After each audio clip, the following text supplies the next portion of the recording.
Good evening and welcome to the news and sport from Granada Reports.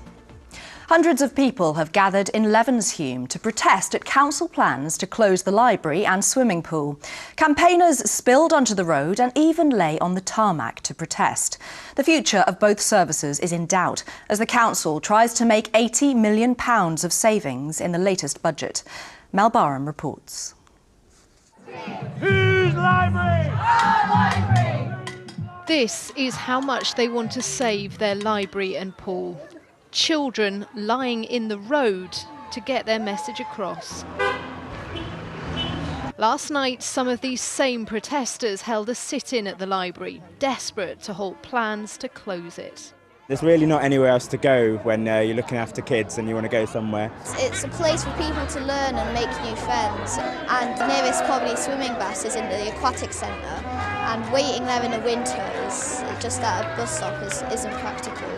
They've been here before, with the pool and library threatened just 2 years ago. Campaigners then won a last-minute reprieve. But with the council having to make savings of £80 million, both these services are back in danger. The council is due to meet later this week to decide the fate of both the pool and the library. But residents fear the doors of both could be boarded up within weeks unless they can change their minds.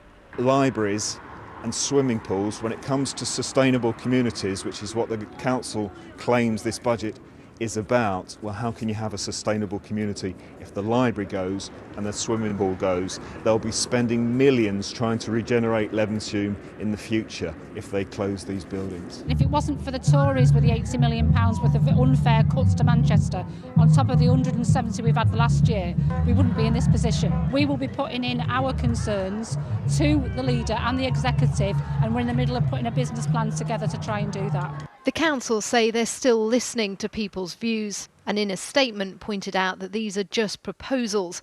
But they continued the scale of savings required is not optional, and that means the cost of any changes would have to be found elsewhere. A replacement pool and library are set to be built here, but not for another 2 years. And campaigners say it's the children who will suffer most in the meantime. Mel Barham, ITV News, Levenshulme.